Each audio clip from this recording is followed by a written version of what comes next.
ஆடிய பாதம் அம்பலத்திலே நின்ற அண்ணாமலையாரை கைது. இன்றைய நாள் நல்ல நாள்.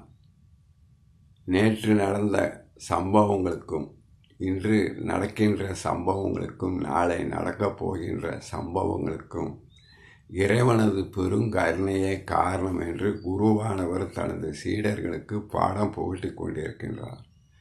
இதனை அருகிலே இருந்து கூர்ந்து கவனித்த விவசாயி ஒருவன் நடக்கப் போகின்ற சம்பவங்களுக்கெல்லாம் இறைவனது பெருங்கருணையே காரணம் என்று கூறுகின்றீர்களே, எனக்கு அர்த்தம் புரியவில்லை என்று குருவை பார்த்து கேட்க, அதற்கு அந்த குரு விவசாயியை பார்த்து, இன்று நீ சாப்பிடவில்லை என்று அடம் பிடித்தாலும் 3 பேர் உன்னை வலுக்கட்டாயமாக சாப்பிட வைப்பார்கள் என்று கூற, வீட்டிற்கு சென்றால்தானே என்னை சாப்பிட வைப்பார்கள், நான் காட்டிற்கு இன்று ஒரு நாள் மட்டும் செல்கின்றேன் என்று அந்த விவசாயி கூறிவிட்டு காட்டிற்கு சென்று ஒரு புதரின் மறைவிலே மறைந்து கொண்டு என்ன நடக்கின்றது என்று பார்க்கின்றான். அப்போது 3 வழிப்போக்கர்கள் அந்த பக்கமாக வருகின்றார்கள். அருகிலே நீர்நிலை இருப்பதை பார்த்து கட்டுச்சோற்றை பிரித்து சாப்பிடலாம் என்று அந்த 3 பேரும் உட்கார்ந்தபோது புலியின் உருமல் சத்தம் கேட்கின்றது.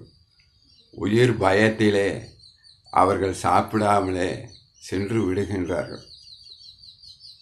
அதையும் அந்த விவசாயி புதரின் மறைவிலே அமர்ந்து பார்த்து கொண்டிருக்கின்றான். சற்று நேரத்திலே 3 கொடிய கள்வர்கள் வருகின்றார்கள். நாட்டிலே தாங்கள் கொள்ளையடித்த பணத்தை பங்கு போடுவதற்காக வந்த அவர்கள் அங்கே சாப்பாடு இருப்பதை பார்த்து சாப்பிடலாம் என்று உட்கார்ந்தபோது அதிலே ஒருவன் கூறுகின்றான், இதிலே ஏதோ ஒரு சூழ்ச்சி மறைந்துள்ளது.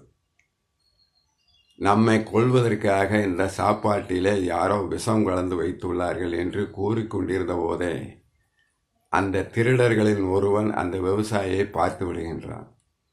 இதோ இவன்தான் நம்மை கொல்வதற்காக சாப்பாட்டிலே விஷத்தை கலந்து வைத்துள்ளான். முதலில் இவனை நாம் சாப்பிட வைக்க வேண்டும். இவன் உயிர் பிழைத்து கொண்டால் பிறகு நாம் சாப்பிடலாம் என்று எண்ணி அவர்கள் 3 பேரும் வலுக்கட்டாயமாக அந்த விவசாயியை அடித்து உதைத்து சாப்பிட வைக்கின்றார்கள். பிறகு அவன் உயிரோடு இருப்பதை பார்த்து அந்த மிச்ச சாப்பாட்டை அவர்கள் சாப்பிட்டு விவசாயியை விடுவிக்கின்றார்கள். உயிர் பயத்திலே அந்த குரு சொன்ன வாக்கின் இறைவனது பெருங்கருணையை எண்ணி எண்ணி வீடு வந்து சேர்கின்றான் விவசாயி. ஓம் நமச்சிவாய். ஆடிய